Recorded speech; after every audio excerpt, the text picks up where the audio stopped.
Sobat Rudi Cahyo TV, jumpa lagi dengan Kuliah Rudi Cahyo Voice. Rudi Cahyo Voice. Assalamualaikum warahmatullahi wabarakatuh. Kembali lagi bertemu dengan Rudi Cahyo TV.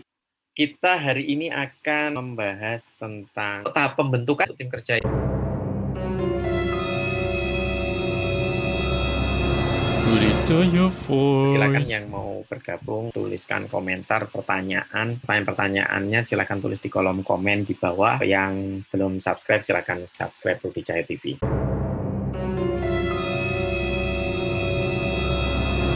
Rudi Cahyo Voice. Tahap pembentukan tim kerja ada namanya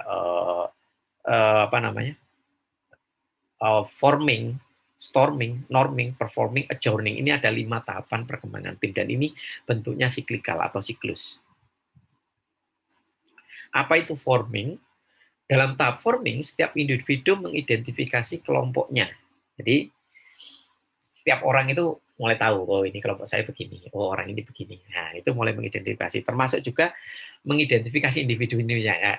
Tadi saya sebutkan tadi ya, mengidentifikasi kelompok, tapi juga mengidentifikasi orang-orang yang ada dalam kelompok itu. Ini biasanya pertanyaan yang muncul dalam tahap forming. Apa yang bisa saya dapatkan dari kelompok ini? Jadi take and give-nya masih jadi orientasi pertama ya. Artinya kan kalau saya mau bergabung dengan sesuatu atau mau membentuk gabungan, maka saya harus tahu apa yang bermanfaat buat saya, apa yang saya dapatkan.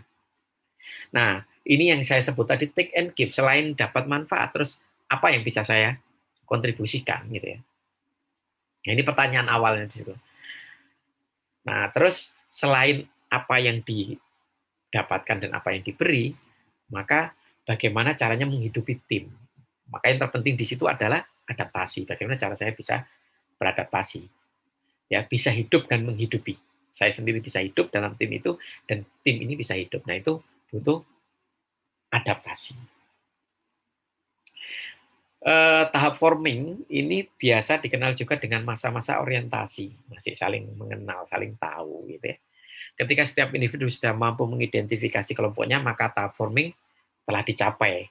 Sehingga ya berarti pertama mengidentifikasi, berarti kan mengenali identitas. Kalau sudah tahu saling tahu identitas, maka muncullah tahap berikutnya yang disebut sebagai storming. Nah, ini kalau sudah saling kenal, tahu dia siapa, saya siapa, ini udah mulai ada kepentingan. Ketika ada kepentingan-kepentingan, maka sangat mungkin memicu terjadinya konflik. Nah, konflik ini adalah ujian awalnya tim ya. Misalnya,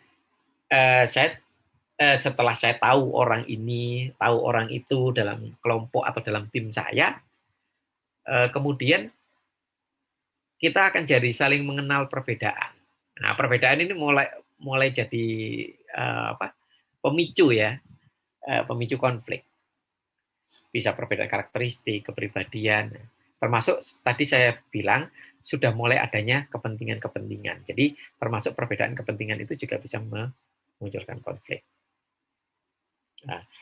Nah, karena ini kelompok atau tim ini masih baru, maka ada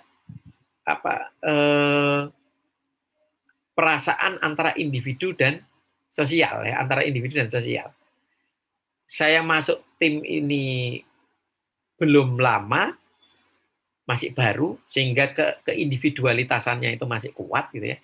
Sehingga kalau ada orang lain yang minta tolong memerintah, maka dia akan sisi individualitasnya ini masih kuat ya, value individualnya masih kuat, sehingga dia akan begini. Loh, kok nyuruh gitu ya misalnya. Jadi maka akan terjadi namanya konflik peran. Masih belum membaur di dalamnya, masih ada irisan antara individual sama sosialnya atau kelompoknya itu. Sehingga itu bisa memunculkan konflik peran.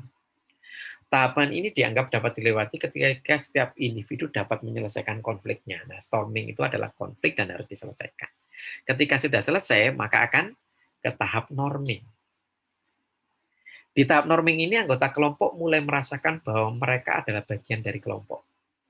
Nah, mulai tadi ada transisi mulai dari individual ke kelompok, sekarang sudah mulai masuk merasa bagian dari kelompok.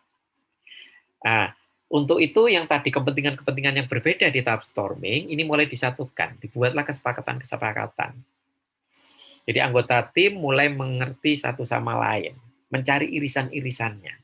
Pada tahapan ini, ketua kelompok menekankan pada nilai dan norma yang perlu diyakini oleh anggota organisasi. Jadi harus menyepakati nilai dan norma bersama. Itu di tahap norming. Tahap selanjutnya adalah performing. Fokus utamanya adalah menyelesaikan tugas mencapai tujuan atau juga memecahkan persoalan bersama. Karena tim sudah terbentuk, komitmen sudah ada, maka gawean atau kerjaan bersama yang harus diselesaikan berikutnya ya. Setelah sudah terbentuk, ada komitmen, timnya ada, kan tim ini harus ada sesuatu yang dilakukan ya, yaitu apa? Ya bisa menyelesaikan persoalan bersama atau mencapai tujuan bersama. Nah, pada tahap performing inilah aksi itu dilakukan. Jadi pada tahap ini kelompok sudah dapat dikatakan berada di jalan yang benar dalam mencapai tujuan atau menyelesaikan tugasnya. Jadi sudah bisa menunjukkan performa kelompok, performing. Kalau tadi sampai pada norming itu pembentukan, di performing itu menunjukkan kinerja. Tahap berikutnya ada namanya adjourning. Kalau di tahap ini tugas itu sudah diselesaikan oleh anggota kelompok. Ya, jadi kelompok ini sudah mencapai misinya. Nah, tergantung kan kelompok itu bisa jangka panjang, kelompok jangka pendek gitu ya. Tergantung misinya itu bisa misi jangka panjang, bisa jangka pendek. Kalau sebuah organisasi besar, misalnya semacam negara, organisasi massa, organisasi non-government gitu ya, itu lebih berjangka panjang daripada mungkin kelompok-kelompok kecil, satuan tugas, pansus gitu ya. Itu biasanya punya umur yang lebih pendek. Nah, adjourning ini adalah saat pencapaian itu. Kalau sudah pencapaian, maka berarti kelompok ini sudah selesai misinya. Tugasnya sudah selesai. Maka terjadilah pembubaran kelompok. Berarti kelompok ini sudah tidak difungsikan lagi. Anggota organisasi merasa secara emosional gembira karena tugas telah terselesaikan. Akan tetapi juga merasa bersedih karena mereka sudah merasa cocok, mereka sudah pernah merasa satu tim, bisa juga terjadi setahun, 2 tahun, 3 tahun, 5 tahun misalnya. Kemudian harus berganti timnya, atau sudah harus dibubarkan gitu, timnya. Maka itu juga akan menimbulkan rasa emosional yang tidak nyaman. Oke, demikian tahap pembentukan tim kerja. Terima kasih buat partisipasinya. Boleh tuliskan komen atau berikan pertanyaan di kolom komentar. Ya. Untuk yang belum subscribe channel Rudi Cahyo TV. Ikuti terus perkuliahan Rudi Cahyo TV, karena Rudi Cahyo TV akan memberikan perkuliahan-perkuliahan yang berguna buat teman-teman. Ya, insya Allah berguna lah ya. Insya Allah berguna buat teman-teman. Kami berharap tetap berguna buat teman-teman, selalu berguna buat teman-teman. Karena itu, biar tidak ketinggalan kuliah, hidupkan juga tombol notifikasinya. Biar pembelajaran ini terjadi secara luas, atau orang lain juga ikut belajar, karena ilmu yang dibagi itu akan semakin membesar, bukan tambah habis, maka boleh share video-video Rudi Cahyo TV ke teman-teman yang lain, termasuk ini ya, video tentang teamwork. Biar di performa kerjanya teman-teman di dalam tim, entah itu dalam organisasi kampus, organisasi di pekerjaannya nanti, atau di dalam masyarakat, itu performanya jadi bagus. Ya. Oke, demikian perkuliahan tentang tim hari ini dari Rudi Cahyo TV. Kalau ada kurang-kurangnya mohon maaf.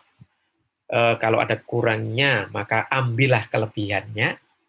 Ya, nanti kurangnya boleh disampaikan, tuliskan di kolom komen biar saya selalu berbenah. Rudi Cahyo TV selalu memberikan selalu memberikan yang terbaik buat teman-teman. Oke, sampai jumpa di perkuliahan yang akan datang. Bye. Assalamualaikum warahmatullahi wabarakatuh.